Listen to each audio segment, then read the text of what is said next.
Bismillahirrahmanirrahim. Assalamualaikum warahmatullahi wabarakatuh.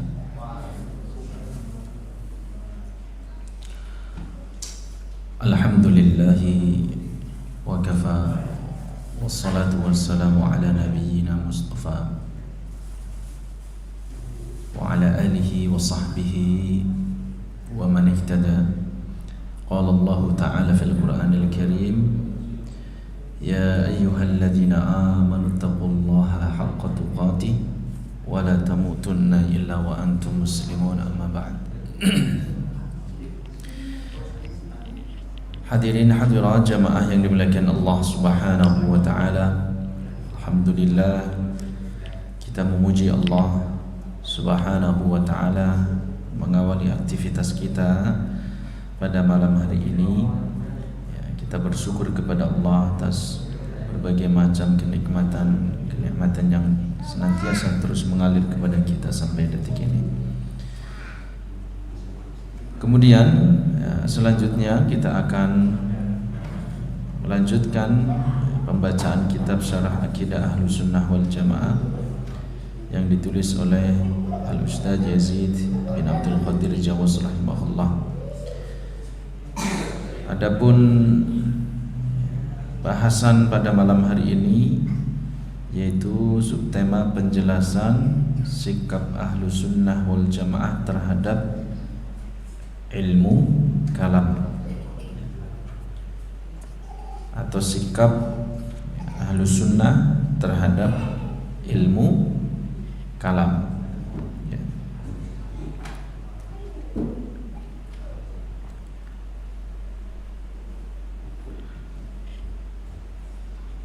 Ada beberapa perkataan para ulama yang disebutkan oleh muallif rahimahullah di dalam kitab ini terkait tentang ilmu kalam. Yang pertama adalah Al-Imam Abu Hanifah. Imam Abu Hanifah meninggal pada tahun berapa? 150 Hijriyah. Imam Abu Hanifah meninggal pada tahun 150 Hijriyah. Nah, kita sudah di tahun 1447 Hijriyah. Jadi ini sudah lama sekali, sudah lama sekali.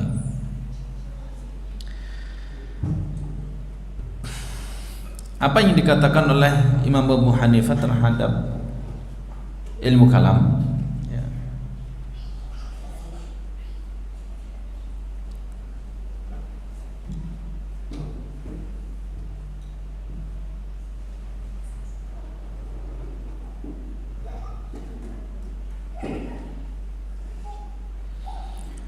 Dikatakan di sini, kata beliau, aku telah menjumpai para ahli ilmu kalam. Hati mereka keras, jiwanya kasar, tidak peduli jika mereka bertentangan dengan Al-Quran dan As-Sunnah. Mereka tidak memiliki sifat wara dan tidak juga taqwa. Ini dinukilkan dari kitab Manhaj Al-Imam Asy-Syafi'i fi Isbatil Aqidah. Ini diterjemahkan di mana Imam Abu Hanifah mengatakan, aku telah menjumpai para ahli ilmu kalam. Jadi ini sudah muncul pada zaman dahulu, di zaman Abu Hanifah di abad yang pertama, pada tahun 100-an Hijriah itu sudah banyak para ahli, para pakar ilmu kalam. Jadi ilmu kalam ini identik dengan apa? ilmu-ilmu filsafat, ilmu-ilmu logika yang bahasanya spesifik tentang masalah akidah, gitu ya. Jadi logika yang dipakai untuk menerjemahkan, memahami masalah-masalah akidah, masalah-masalah agama ini, khususnya dalam hal akidah. Kenapa itu?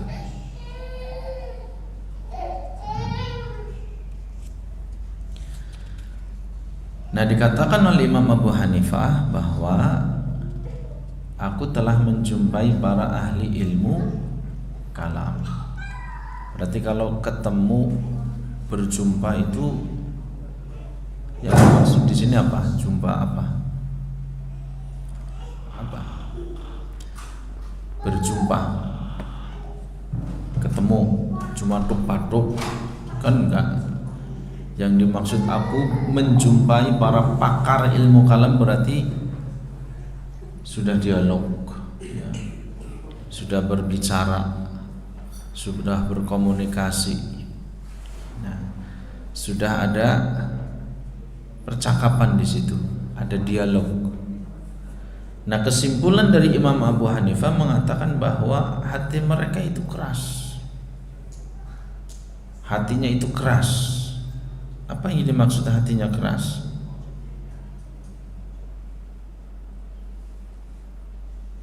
Qalbun qaswatun. Apa yang dimaksud hati yang keras? Hati yang susah untuk menerima kebenaran, karena mereka merasa di atas angin, sehingga tidak bisa mendebat atau mengajak mereka dengan dalil-dalil Al-Quran maupun hadis-hadis Nabi. Kenapa? Karena Al-Quran dan hadis-hadis Nabi itu harus ditimbang dengan akal. Sehingga ketika pernyataan-pernyataan yang ada di dalam Al-Quran maupun hadis-hadis Nabi tidak sesuai dengan akal, maka tidak akan diterima, tidak akan diterima. Sehingga ini menunjukkan hatinya apa? Keras, susah untuk menerima kebenaran, jiwanya kasar, tidak lembut.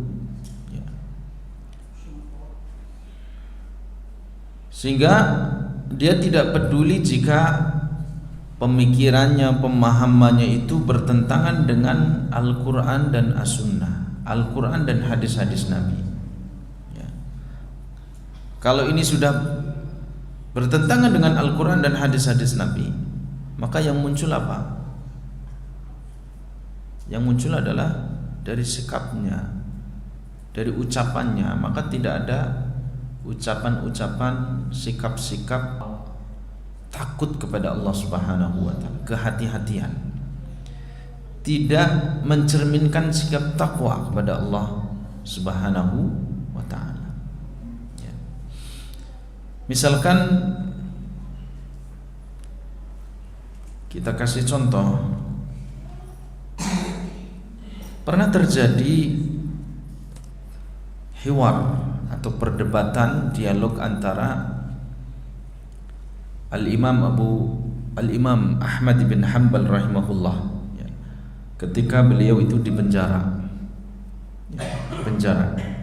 Nah, perdebatan ini muncul ketika Mu'tazilah yang mereka menjadi penasehat khalifah ketika itu, ya, sehingga punya kedudukan, ya. Kalau di zaman sekarang ini ya kurang lebih one team press, ya, one team press, ya, Dewan Pertimbangan Presiden gitu.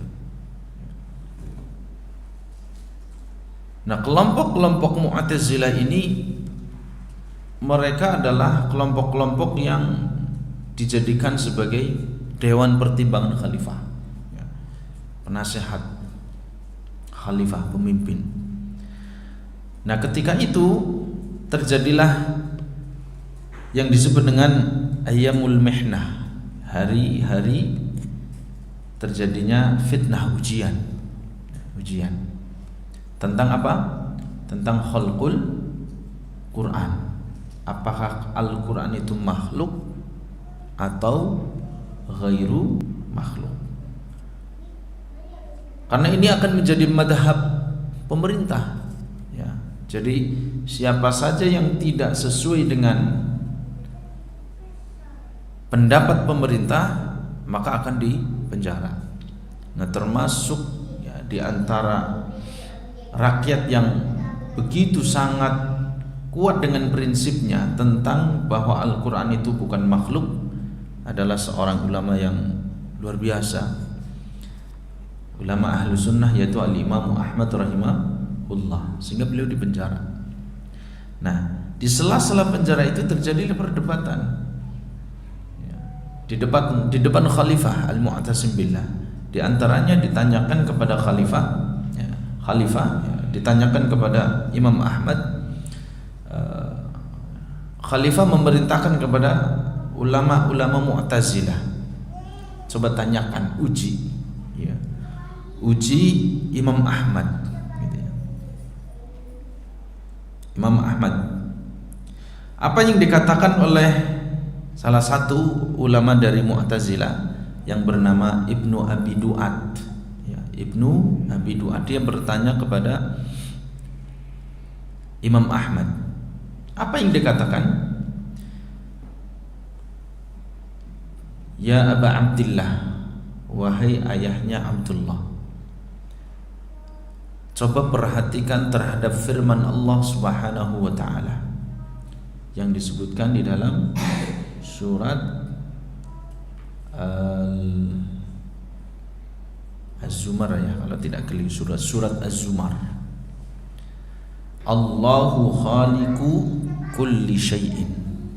Allahu khaliqu kulli syai'in. Allah Subhanahu wa taala menciptakan segala sesuatu.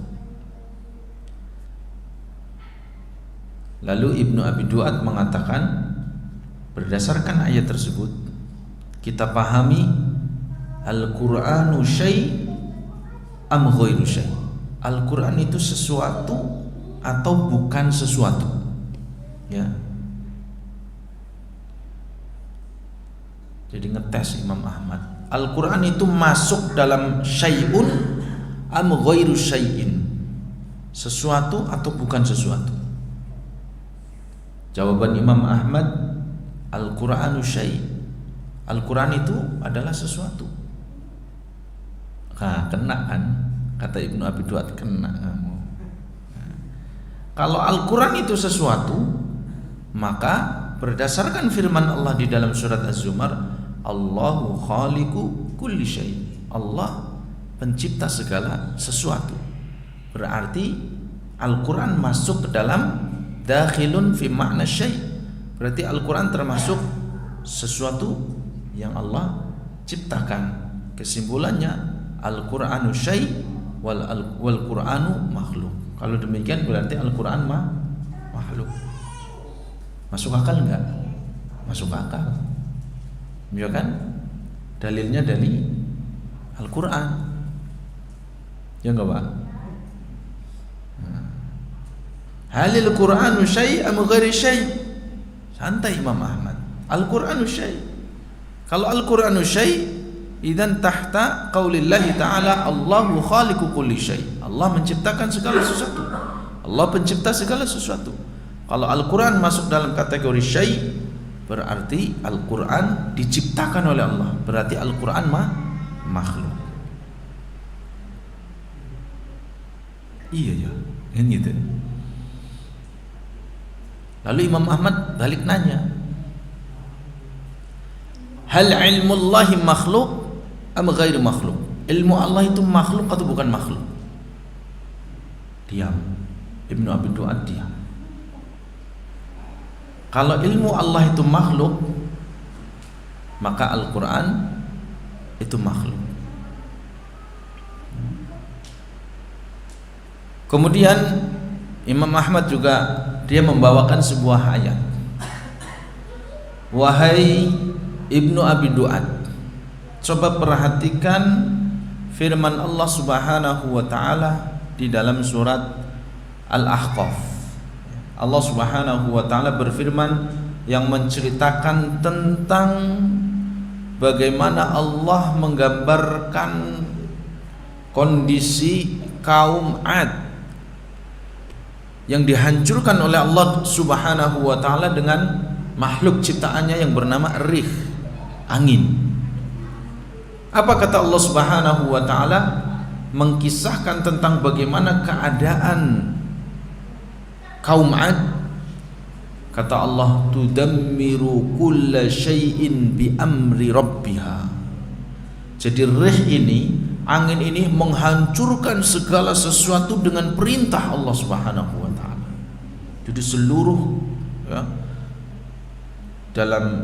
dalam ayat ini tudammiru. Jadi rih, angin itu tudammiru kulla syai'in, menghancurkan segala sesuatu. Bi amri rabbiha, dengan perintah Rabbnya, dengan perintah Tuhannya, yaitu Tuhan angin, Allah Subhanahu wa taala. Lalu Imam Ahmad bertanya lagi kepada Ibnu Abi Duat, apakah ketika kaum Ad dibinasakan oleh Allah Subhanahu wa taala dengan firman-Nya yang digambarkan dalam firman-Nya tudammiru kulla syai'in bi amri rabbiha, apakah ketika itu langit hancur binasa, bumi itu hancur binasa, dan segala sesuatu? Kata Ibnu Abi Duat, ya enggak lah. Ya enggak? Ketika kaum Ad itu dibinasakan, apakah langit itu hancur binasa, bumi juga hancur semuanya binasa? Ya tidak. Tapi kan dalam ayat itu tudammiru kulla syai', angin itu menghancurkan semuanya, segala sesuatu. Iya ya. Jadi saudara suka Imam Ahmad ini keren ya. Lalu Imam Ahmad mengatakan bahwa al-istighraq di dalam dua ayat ini, Allahu khaliqu kulli syai' dan tudammiru kulla syai'in bi amri rabbiha. Al-istighraq itu maksudnya adalah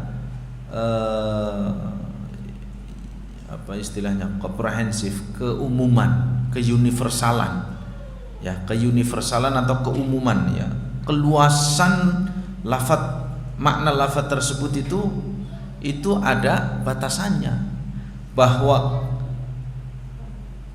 cakupan makna segala sesuatu yang dimaksud dalam dua ayat itu adalah ala ma aradallahu ta'ala, jadi sesuai dengan apa yang dikehendaki oleh Allah. Jadi segala sesuatu, tapi segala sesuatu yang masih dalam batasan apa yang dikehendaki oleh Allah. Allah menciptakan segala sesuatu betul, tapi ada batasannya sesuai dengan yang Allah kehendaki.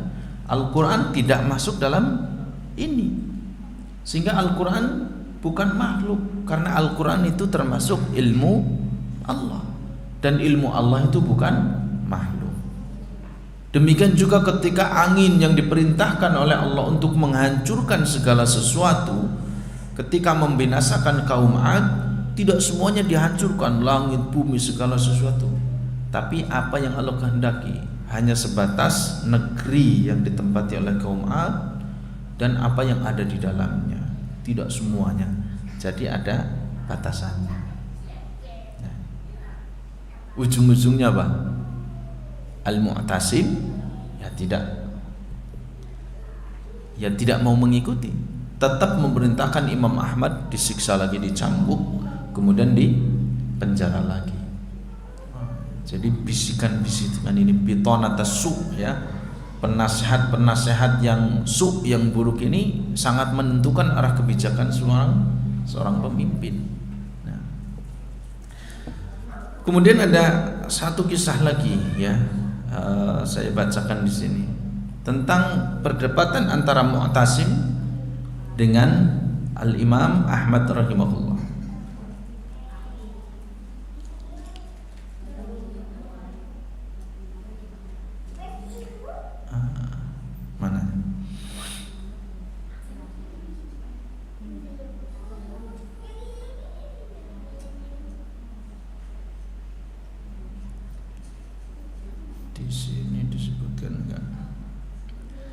Maksudnya ingin saya bacakan supaya punya bayangan gitu ya, bukan sekedar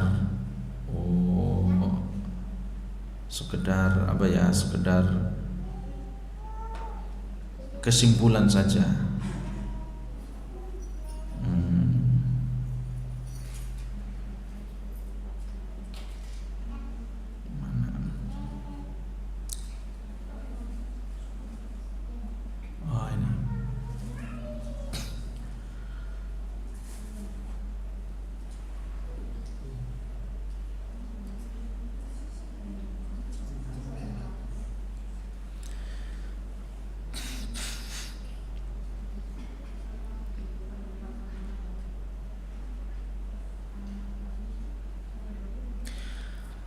Imam Ahmad Ibn Hanbal rahimahullah, dia pernah ditanya ya, ini beberapa penggalan ya, saya tidak bacakan semua.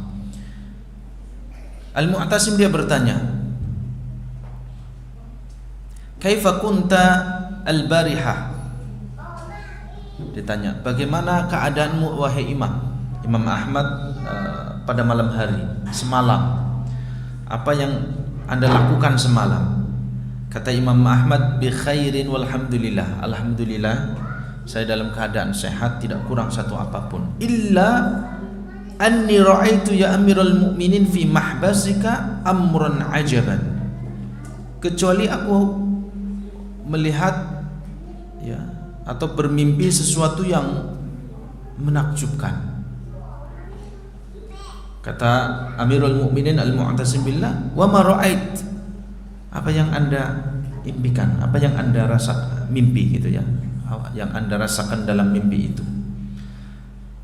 Kata Imam Ahmad, kumtu fi nisfil laili fatawadda'tu lis-shalah.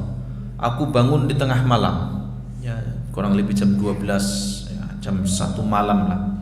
Aku bangun pada pertengahan malam. Kemudian aku mengambil air wudu, wa shallaitu raka'ataini. Setelah itu aku mengerjakan salat 2 rakaat. Fa qara'tu fi raka'atin. Pada rakaat pertama aku membaca surat Al-Fatihah, Alhamdulillahirabbil alamin wa qul a'udzu birabbin nas dan qul a'udzu birabbin nas. Wa fi tsaniyati, kemudian pada rakaat kedua aku membaca alhamdulillah wa qul a'udzu birabbil falaq dan qul a'udzu birabbil falaq. Ya, salat seperti biasa. Setelah rukun yang pertama ya, pada rakaat pertama setelah Al-Fatihah membaca surat. Rakaat pertama baca Al-Fatihah, kemudian baca surat An-Nas. Rakaat kedua setelah Al-Fatihah membaca surat Al-Falaq. Thumma jalastu wa tashahhadtu wa sallamtu. Kemudian setelah itu aku duduk, kemudian tasyahud, setelah itu salam. Artinya apa? Imam Ahmad sudah dapat 2 rakaat. Thumma qumtu fakabbartu likai usolli raka'atain. Kemudian aku berdiri lagi, ingin melanjutkan sholat lagi, mau nambah lagi sholat 2 rakaat. Wa qara'tu alhamdulillah wa aradtu an aqra'a qul huwallahu ahad falam aqdir. Pada rakaat pertama aku baca Al-Fatihah sampai selesai. Ketika aku hendak membaca surat setelah Al-Fatihah, aku hendak membaca surat qul huwallahu ahad, yaitu suratul Ikhlas, saya nggak bisa, nggak mampu. Thumma ijtahadtu an aqra'a ghairi dzalika minal Qur'an falam aqdir. Lalu aku ingin baca yang lain, yang mungkin agak panjang, yang min kisaril suwaril Qur'an, ya, surat-surat pendek yang lebih panjang lagi dari surat Al-Ikhlas. Ya, jadi berusaha, Imam Ahmad ingin berusaha untuk membaca surat yang lain, mungkin Al-Kafirun, mungkin surat Al-Humazah, mungkin surat Az-Zalzalah. Tapi kata Imam Ahmad, falam aqdir. Padahal Imam Ahmad hafal Quran. Saya nggak bisa Al-Kafirun, nggak bisa. baca Al-Humazah nggak bisa, baca surat Az-Zalzalah nggak bisa. Gimana? Famadattu aini fi zawiyati sizni. Kemudian aku arahkan pandanganku ke tepi atau ke pojok penjara. Aku lihat ke pojok penjara. Faidal Qur'anu mayyitan wa jusadduhu mughattah. Aku melihat Al-Qur'an itu sudah meninggal dan sudah ditutup dengan kain kafan. Ini kata Imam Ahmad. Fa khassaltu wa kafantuhu. Kemudian tadi ditutup ya jasadnya yang sudah aku. Kemudian aku ambil Al-Qur'an, aku mandikan. Kemudian aku kafani Al-Qur'an. Wa shallaitu alaihi. Kemudian aku salatkan mayit Al-Qur'an ini. Kemudian wa dafantuhu fi zawiyatin min zawiyati sijn. Kemudian aku gali di tepian atau di pojok penjara ini, aku gali, kemudian aku kuburkan Al-Qur'an. Lalu Al-Mu'tasim Khalifah mengatakan apa? Wailak ya Ahmad wa Al-Qur'anu yamut. Celaka engkau wahai Imam Ahmad. Apakah Al-Qur'an itu mati? Gitu kan. Kata Imam Ahmad, anta taqulu innahu makhluq wa kullu makhluqun yamutu. Anda berpendapat, Anda mengatakan wahai Khalifah, Quran itu jerene makhluk. Kalau makhluk ya pasti mati, ya kan? Jerene Quran makhluk. Nah yang saya ceritakan ini jenengan nggak percaya, orang percaya gitu ya. Nggak mungkin Quran itu mati, kemudian jasadnya dimandikan, lalu dikafani, dikuburkan. Oh, enggak mungkin itu. Berarti Al-Qur'an laisa makhlukan. Al-Qur'an itu bukan makhluk. Ujung-ujungnya apa, Pak? Sama. Ya. Kalah argumen, kalah otot maju. Ya dicambuk maling, tetap di penjara lagi sampai ganti ke khalifah berikutnya. Al-Khalifah Mu'tasim meninggal, ganti khalifah yang berikutnya sampai kemudian dibebaskan. Kalau tidak keliru sampai 3 kali khalifah, masa khalifah. Ya, itu Imam Ahmad. Jadi pelajaran di sini apa? Al-Mu'tazilah itu termasuk ya kelompok-kelompok yang min ahlil kalam, termasuk kelompok-kelompok yang dia mendewakan ilmu kalam. Ya, jadi ilmu-ilmu logika, ilmu-ilmu rasional yang dipakai untuk memahami akidah. Ya, memahami akidah. Jadi ilmu kalam itu adalah ilmu-ilmu logika, ilmu-ilmu rasional yang dipakai untuk memahami akidah, memahami tentang sifat-sifat Allah, baik itu sifat dzatiyah maupun sifat khabariyah, sifat fi'liyah dan seterusnya. Pokoknya untuk memahami Allah Subhanahu wa taala, memahami hal-hal yang berkaitan dengan masalah akidah. Maka itu ilmu kalam. Jadi ilmu filsafat dengan ilmu kalam, para ulama itu membedakan. Filsafat dengan ilmu kalam beda. Tapi ketika ilmu filsafat, ilmu yang sifatnya umum dipakai, ilmu rasional yang dipakai secara umum, ilmu logika.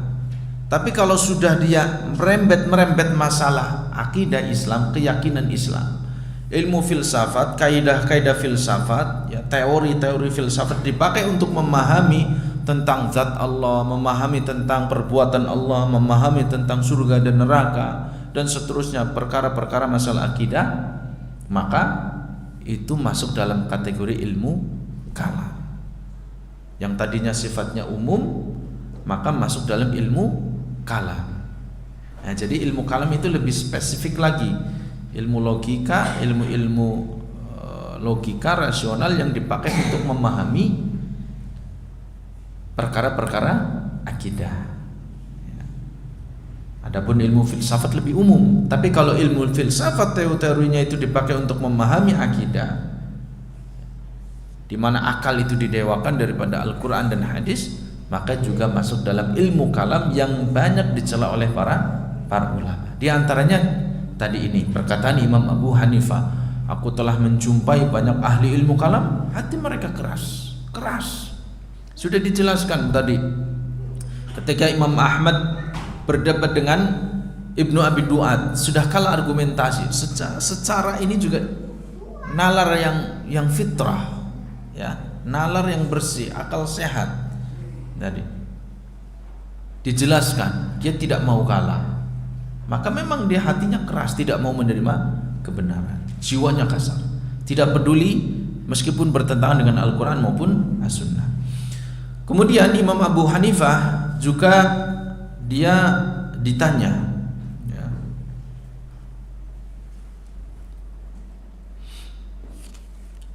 tentang pembahasan yang diada-adakan dalam ilmu kalam mengenai sosok dan bentuk bagi zat Allah, ya, anil ajsam wal al-a'rad, ya, al-ajsam wal a'rad. Ditanya tentang al-ajsam wal a'rad. Jadi al-ajsam jism berarti kan bentuk tubuh gitu kan. Wal a'rad dan ya ini ya, apa namanya materi ini. Ia berkata, hendaklah engkau berpegang teguh kepada as-sunnah dan jalan yang telah ditempuh oleh salafus saleh. Jauhi olehmu setiap hal baru karena ia adalah bid'atun, fa innaha bid'atun, ya. Saya sertakan perkataan dalam teks Arabnya, ya. Nuh al-Jami dia berkata, qultu li Abi Hanifah madza taqulu fi ma ahdatsan nasu kalam fil a'rad wal ajsam. Apa pendapat engkau wahai Imam Ahmad, wahai Imam Abu Hanifah tentang al-ajsam wal a'rad, ya. Jadi jism, bentuk, sosok, tentang zat Allah Subhanahu wa taala. Ya, sehingga ini banyak, ini lagi ramai juga sekarang, ya, tentang apa namanya al-mujassimah gitu, ya, tajsim. Ini kan Wahabi itu adalah kelompok-kelompok yang sesat. Kenapa? Karena Wahabi itu mengikuti akidah tajsim, termasuk mujassimah. Kenapa? Karena Wahabi itu meyakini Allah punya tangan, Allah punya mata, Allah punya apa lagi? Allah datang, Allah turun, nah gitu. Sehingga dianggap sebagai tajsim, mujassimah. Nah, seperti di sini. Ini sebelumnya sudah ditanyakan tentang Imam Abu Hanifah tentang al-ajzam wal a'rad. Jism ini tubuh, mata, kemudian tangan, lalu kemudian turun, datang, kita kan wal malaku gimana dalam surat waji ayauma idzin bi jahannam, waji ayauma idzin bi jahannam, mendatangkan wajaa rabbuka wal malaku soffan soffa, dan Tuhanmu datang pada hari kiamat dan malaikat dalam keadaan bersof-sof, berbaris-baris. Jaa, datang, ya. Sehingga kemudian ini disimpulkan sebagai orang-orang yang memahami Allah Subhanahu wa taala dengan bahwa Allah punya sifat turun, Allah datang nanti pada hari kiamat, Allah memiliki mata, Allah memiliki tangan, kedua tangan. Maka ini mereka adalah orang-orang yang tajsim, mujassimah, karena menyamakan Allah dengan makhluknya, ya. Bahkan saya melihat satu video cuplikan, itu satu video yang mengatakan salahnya, kelirunya pemahaman ini, pemikiran ini.